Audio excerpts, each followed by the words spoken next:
afternoon at tayo po ay lilinis po ng labarak tsaka yung ating nuggets stone. Yun, ilalagay po natin dun sa ating crayfish at crayfish tsaka yung sa ating fry. Yan, dyan lang kayo mga paps, samahan nyo ako mga paps ha. Let's go! Maglinis na tayo ng ating tables, yung ating labarak.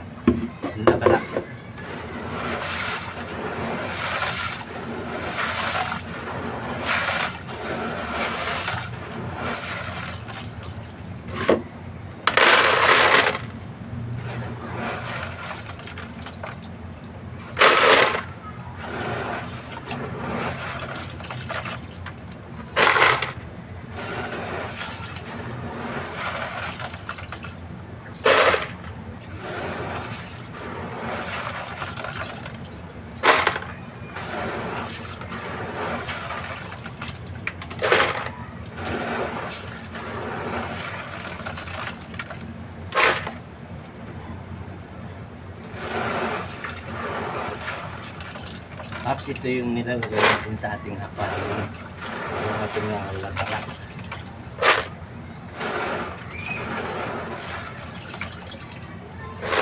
Para mapilter yung tubig.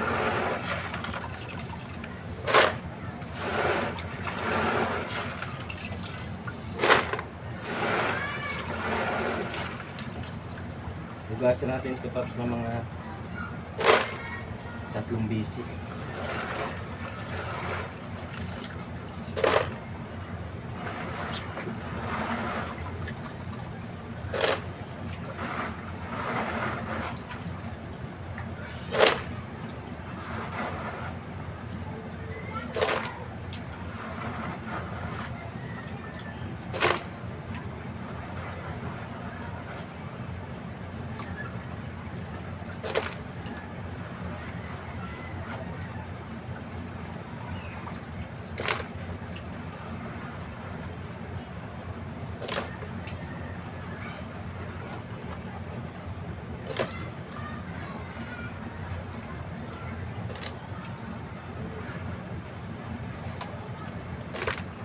Kita niyo mga paps, yung ating labarak.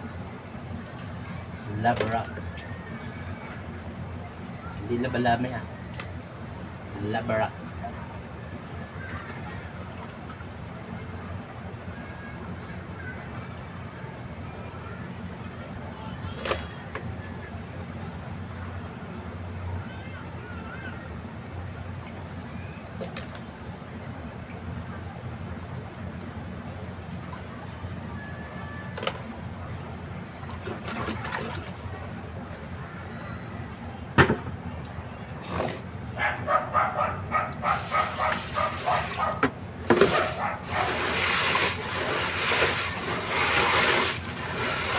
Yan mga paps, lilinis tayo ulit.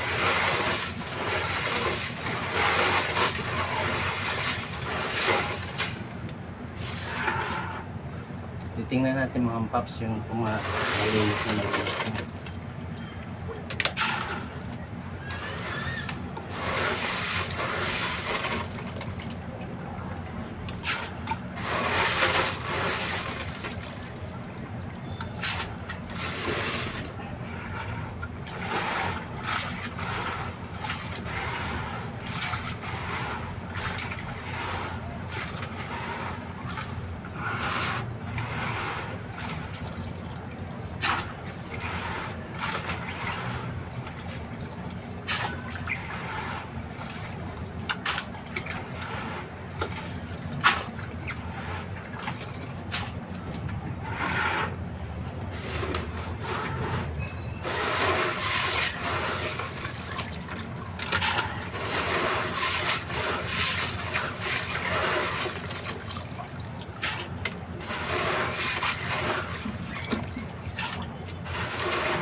malinis na siya. Hindi lang po siya makula.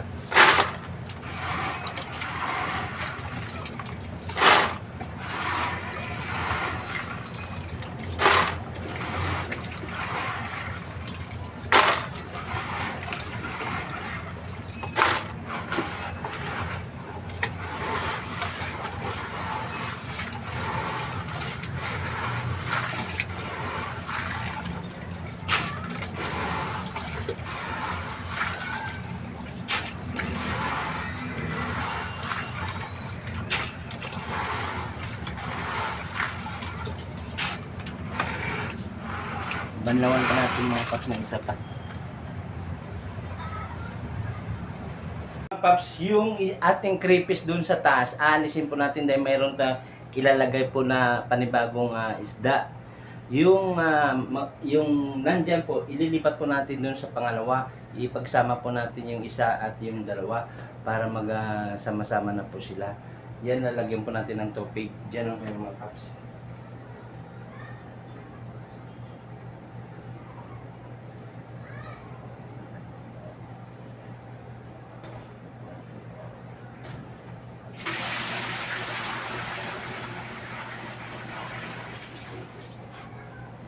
Yan mga paps, nilagyan po natin ng gamot yan para kondisyon po sa isda at saka sa tubig.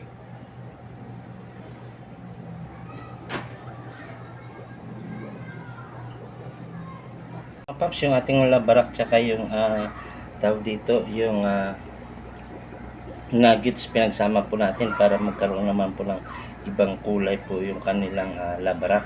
Hindi po tulad dito sa kabila na wala po. Pero lalagyan din po natin ng nuggets para magkaroon po ng kulay konti para mayroon din puti-puti po. Ayan mga paps, dyan lang kayo, samahan nyo ako. Gusto na natin na ilipat po yung ating 3-piece tsaka yung ito po. Palinawin na lang po natin para bukas po may lipat po natin yung ating panibagong isda po.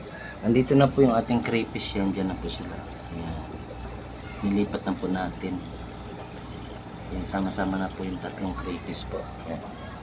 Yan mga paps, bukas po i-update ko kayo. Maraming salamat po. Good evening po sa inyong lahat. Stay humble and God bless. Bye bye po.